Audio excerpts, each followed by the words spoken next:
Hey gorgeous, this is episode number 325 and I'm super excited that Anke Herrmann is back on the show today. Hi, this is Anke Herrmann. You are listening to the Heart Sells podcast with Christine Schlonski. Enjoy. Well, I am so super excited. Anke is back with us today. She is the author of Taming the Tech Monster, and she helps passionate but tech-frustrated authors, coaches, and educators to map out the steps and implement the online tech needed to turn their big vision into a flourishing business without the headache. Anke herself has quit her software developer job in the UK in 2004 to move to Spain to open up her own business and has been on the entrepreneurial journey ever since. So she will share some more interesting facts about how you can tame your tech monster today. In case we have not met yet, I'm Christine Schlonski, the host of Heart Sells podcast, where I talk with inspirational, successful, heart-centered entrepreneurs and leaders about how they have built a wildly successful business, and many of them had to overcome challenges in selling their products and services. Some of my amazing past guests include Mark Hunter, Bob Burke, John Lee Dumas, Andrea Waltz, Ann Wilson, as well as Susie Carter, and many, many more. This episode today is brought to you by Heart Sells Academy, where we support heart-centered, ambitious entrepreneurs to really redefine sales so that they can grow exponentially in their business and impact while creating the lifestyle and freedom they are looking for. So if selling just doesn't feel good to you and therefore you feel it's holding you back in creating a wildly successful business and lifestyle, hop on over to christineschlonski.com to learn more and find out how we can help you to sell with ease, grace, confidence, while being authentic and true to your values. Enjoy the next episode with the wonderful Anke Herrmann. Well, I am so super pumped you are back, Anke. Welcome. Thanks for having me back. I'm excited to be back. Yeah, I love our conversation. So many people are afraid of sales and are afraid of tech, right? I knew I'm going to master the sales piece. That's just a question of time when transferring from my job into being an entrepreneur. But with the tech stuff, I struggled for such a long time. And you made an interesting comment. I don't know if it was on the first episode or if it was in one of our many conversations, that it's also a mindset piece, that oftentimes it's not really the tech, it's the mindset that comes with it. Let's dive in. I think the mindset's everything. It's literally everything, because especially when you think about the way online technology and the platforms somebody will have to deal with to create whatever they want to create for their business. These days, they don't have to deal with zeros and ones. Every platform has an interface that is made for people who aren't technical, right? So nobody really has to deal with anything strictly technical. But the fear that comes from that sensation of, I'm out of my depth here. I don't know how this all works, and tech isn't my thing, and they don't realize that it's just like any old thing you know nothing about, right? I don't know. Yep. When I first moved to Spain, I wanted to have a scooter, because I like to wheel vehicles. No, I don't really. I still don't. But to get around town by car was just, forget about that. So a scooter was like the logical next move. Yeah, but then I also knew if I was going to go to a shop and say, hey, I want a scooter, I'm like, being foreigner, being a woman, I'm going to get sold the last, you kind of knew. I knew I had to prepare. And I spent literally a few months researching scooters, because you look at the scooters that are available and you see the specifications, and this one's great for this, and then I don't know, big wheels. Is that a good thing? Do I need this? You don't know, right? And there's no way of knowing unless you actually do the research, you dive in and you get curious about the topic and enjoy the learner's attitude, right? And so I knew I wasn't going to walk into any shop until I knew exactly what I wanted, and I knew I was going to understand any answers to any questions I'd get. And so in the end, I bought a scooter, and it was fantastic. I had it for 9 years. It was just absolutely wonderful. But I took my time to research, and I found it was actually interesting. The further you dive in, the more interesting it gets. And it's the same you see it with tech all the time. People want the scooter, but they want it now. And they don't want to do the research part because that's boring. I don't want to know. But then there's this conflict, because you also know if you go to buy the scooter today and you haven't done your research, like you have a big sign up on your forehead saying, rip me off. And I really don't know why people feel so different about tech, in the sense that any other subject, when you're new, you're new. And you're going to start with the basics, and you learn what you need to learn to do what you need to do in order to hand it over to somebody or to get it sorted in some way. But with tech, there's this impatience, like, oh, I just want this done. I just want it working, and skip all the other stuff. So it's literally that old slow down to speed up is really the only way. That also takes out the overwhelm, and it takes out the feeling of being out of your depth. If you kind of go deep first before you run forward. And I think, the tech stuff is nothing you expect as an entrepreneur or as an entrepreneur to be, that you have to plan time to handle all these things. I didn't plan time. Entrepreneurs are usually, they're creative. They want to get stuff done. You want the first successes, and then all the tech stuff is really in the way. So for everyone listening, I just want to encourage you to plan time for it. And I adapted the attitude. One of my mentors used to mention that. And I was like, well, why don't I adopt this attitude? I really like it. She figured out herself how it works. And then she was comfortable handing it off because she knew what to expect. She could explain what she wanted, right? Going back to your scooter, if you don't even know what kind of scooter you want, like what kind of feeling you want when you sit on it, right?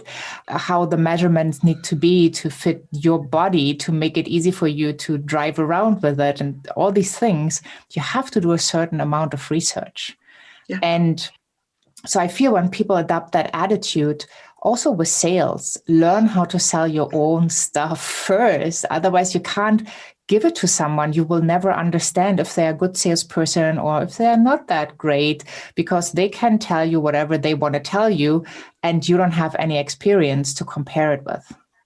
That's so true. I love that you say that, because I often get pushback from people, especially when they're a little bit further advanced in their business. And I'm like, no, I don't want to deal with tech stuff. I just outsource it. Right? And I'm not against outsourcing, on the contrary, but I'm against fear-based outsourcing. I just will not have it when people come and says, oh, you do it. I don't want to know. No, it's your business. It's just like you wouldn't hand over sales, or you wouldn't hopefully hand over your account details to a financial advisor. Say, I don't want to deal with money. You do it. How many people have we seen who ended up in trouble and broke because they've done that with somebody who then wasn't trustworthy with their money, because you can't even tell a good professional from a bad one.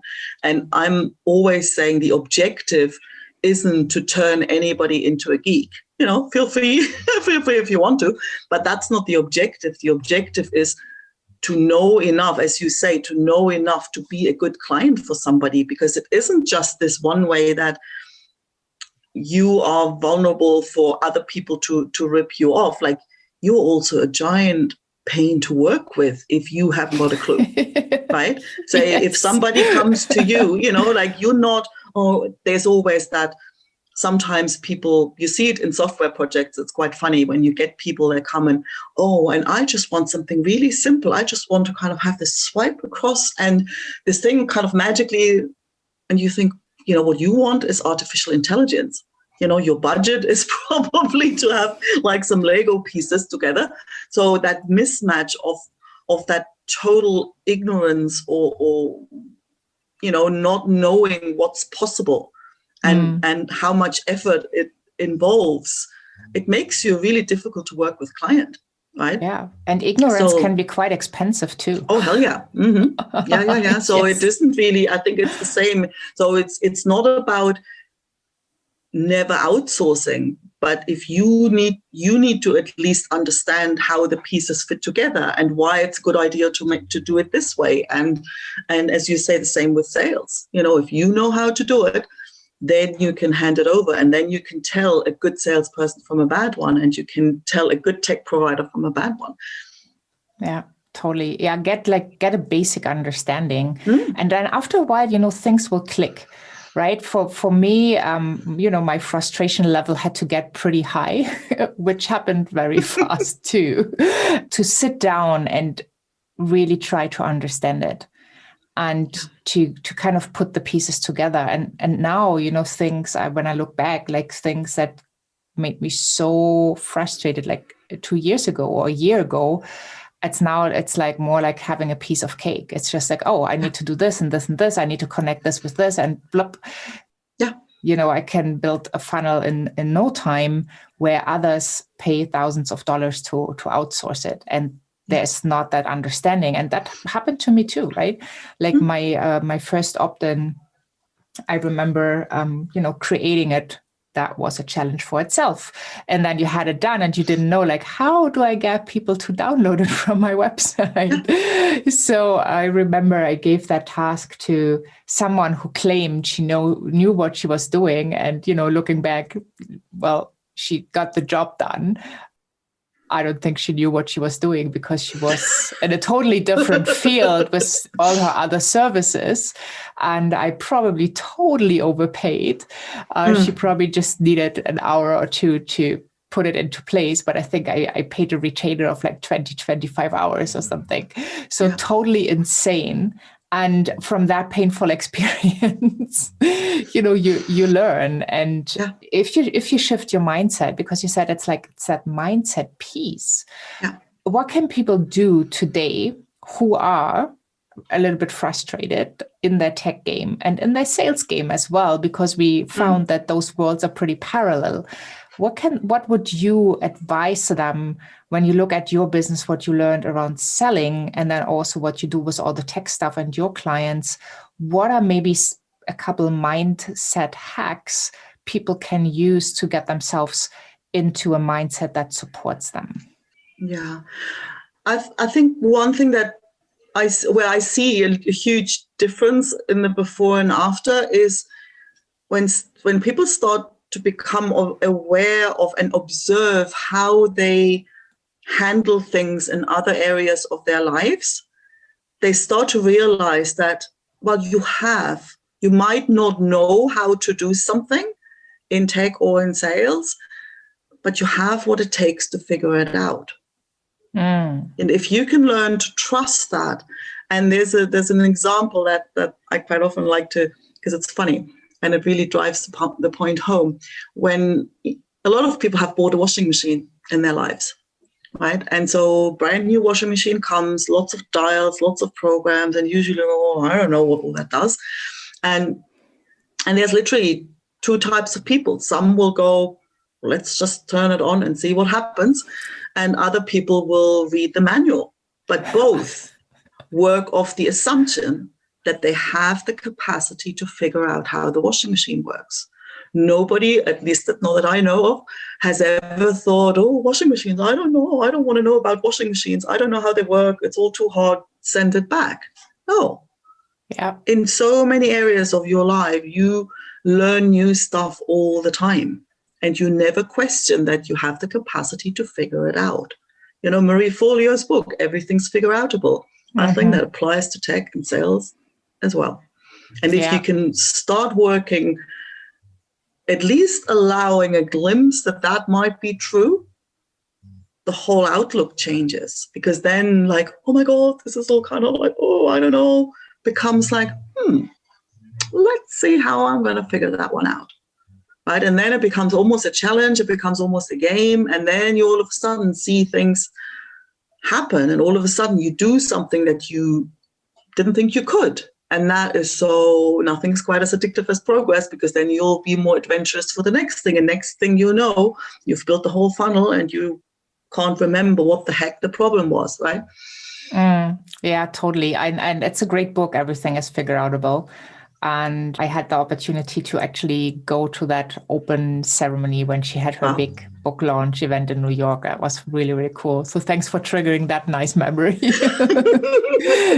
And so I observed that once I got over that hurdle and I could kind of relax into the task, because now I had decided I'm going to do this, then things became easier, because, you kind of push through that wall of resistance.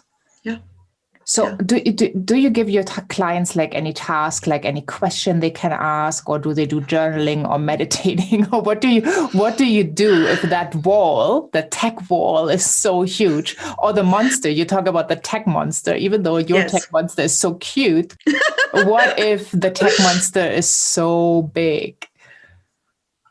I actually literally had this happen last night. The client goes, I just need to tell you, I'm just really freaking out right now. I'm so scared of this.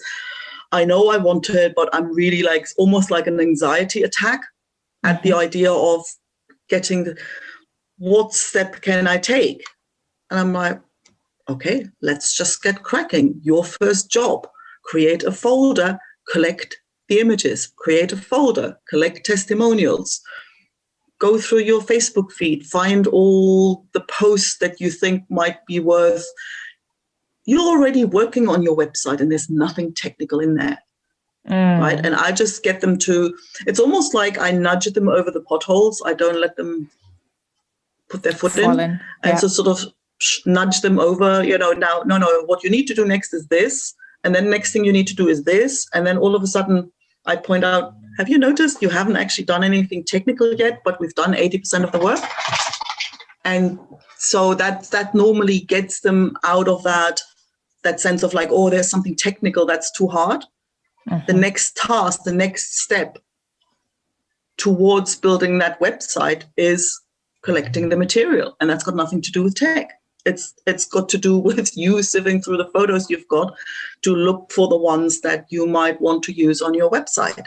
And the next step is, what experience do you want your potential clients to have? What is it that the message that you want to send them in a variety of different ways when they come to your website? Think about that. We're building your website, but that's not technical either. And most of it, literally 80 to 90% of the work is that. And then they tend to oh, okay, well, I can do that. And then it just kind of, and once they get moving, and I think then it's the moment they start seeing it take shape, then they get excited, right? And I've had so many people who say, well, I don't know, I never thought I'd really enjoy this. I never thought this would be so much fun, because then they see it that it's actually a process of creation. And most people, at least most of my clients have this creative streak and they love creating things. And when they can see that tech stuff is actually a process of creation, the fear, the anxiety tends to melt away. I love that. I feel it's the same with sales. It's exactly the same. When you take the worry off of you, what is the person going to think? Will I be able to deliver? What kind of offer will I make? And all these, then you put yourself in the shoes of your client and you're just there to serve and to hold the space. And all of a sudden you are at the end of the sales conversation and you didn't even notice. Yeah, right. You think about, that was fun. That was such a great conversation, right? Turning a sales conversation into a fun conversation. Thinking about tech, turning that into a game. I feel that's really, really supportive. Yeah, I think so. And I think with sales, it's in both cases. If you really become clear on what the objective actually is in sales, I think what makes it awkward for a lot of people is the idea that if you think that you need to shove your product down somebody's throat, even if they might not really want it, well, then that's awkward. But I mean, that's not really what you want to do. I think at the end of the day, you want to help somebody make a decision whether what you offer is right for them or not. Right? And it's got nothing to do with you. And it also is the other objective is, as we said before, it's like, well, is this a client that you actually want to work with? So it's this both ways street, and all of a sudden the whole flavor of the conversation shifts. And with technology, it's the same thing. The objective isn't to set up, configure software. The objective is to use the right tools to create what you want to create for your clients. But if the focus is on what experience do I actually want to create for my client, then the tech kind of loses its scary bit as well. Totally agree. So talking about that, what does hard sells mean for you? Hard sells means for me that there's a huge difference depending on where you're coming from when you're offering a service or a product.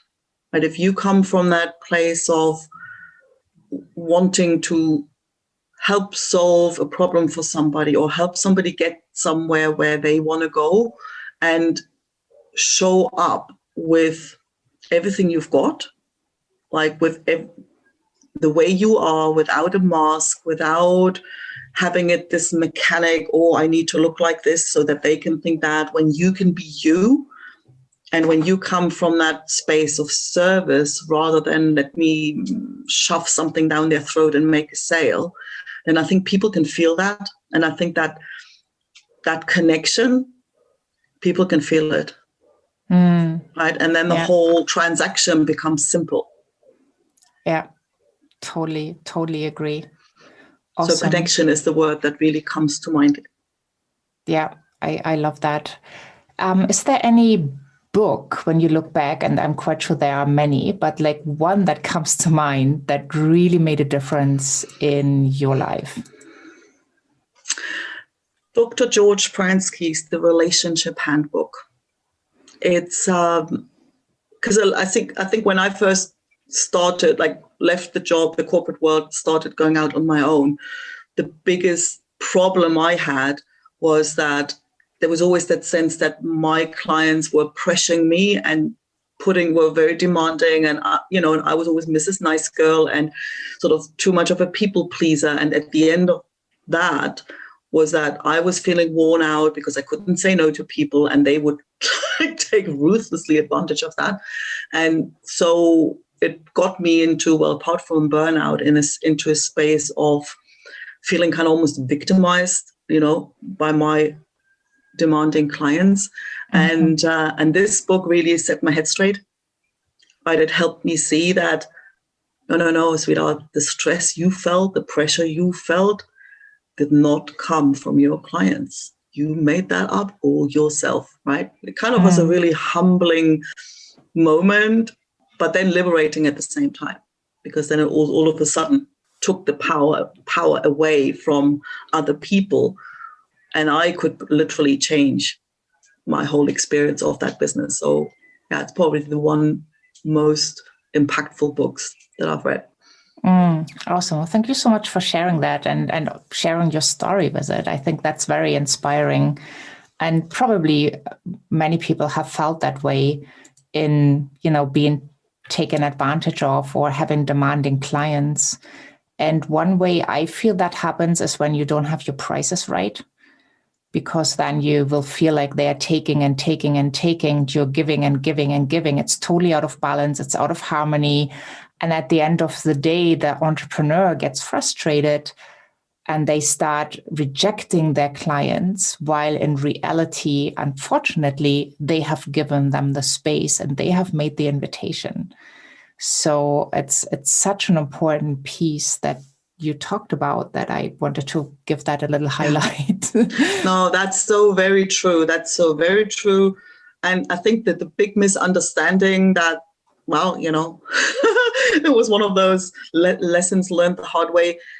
I think initially when you're sort of new, you kind of think, at least I kind of felt I was buying myself some slack, or somehow having lower prices were going to make it an easier sale. And, boy, is that wrong. It does not make it an easier sale. It just changes the dynamic. And I was definitely in that space that I would resent my clients because I felt taken advantage of, and I felt they got so much more than they paid for. And it didn't, and I mean, it wasn't even that. It was I guess it was the lack of gratitude that I expected them to be grateful, really. I expected them to be conscious of, hey, this deal has been lopsided. I've been getting so much more than I've paid for. And I found that wasn't true. People didn't realize that. They just thought, well, let me just squeeze a little more and see where I can get some more. So it's definitely a dynamic that isn't helpful for anybody. Yeah, I love that. I will definitely put the book in the resource section as well. But what we're going to put in the resource section, obviously, are all the links to you so people can connect with you and your amazing work. And also, you brought us a free download of your book, Taming the Tech Monster. So tell us a little bit about the book and why people should read it. Yeah, I think the little tech monster, if you see the cover, you're going to have a good giggle because there's a little tech monster. He's got a name even. And so he's taken on a life of its own. And I think that the core message of what the book really is about is to demonstrating that what looks like a scary monster is really just a friendly little dragon that wants to play. And you have what it takes to figure out what you need to figure out to get the tech off your mind and sorted. Beautiful. Well, thank you so much, Anke. I really enjoyed this conversation. So interesting to see what tech has to do with sales, and also so beautiful to see the progress you have made as an entrepreneur, or, how you really turned into being that successful entrepreneur, even though you didn't like sales. And, you overcame all of that mindset. So thank you so much for sharing today with the audience. Thank you so much for having me. And I think the more people can make a living or doing something that they're really passionate about, it makes the world a better place. So, the more we can support, the better. Totally agree, 100%. Thank you so much. Thank you. So are you ready to tame your tech monster? I hope you are, because life is so much more beautiful without the tech frustration. And I really hope that you have learned something that will help you next time a frustrating situation is just looking around the corner, to shift your mindset and to take it with curiosity and enjoy the process. Hop on over to christineschlonski.com, find the podcast tab with the wonderful episodes of Anke 324 and 325. You have the transcript over there, the show notes, the key points, as well as the resources we talked about, and all the links that connect to Anke with just one click.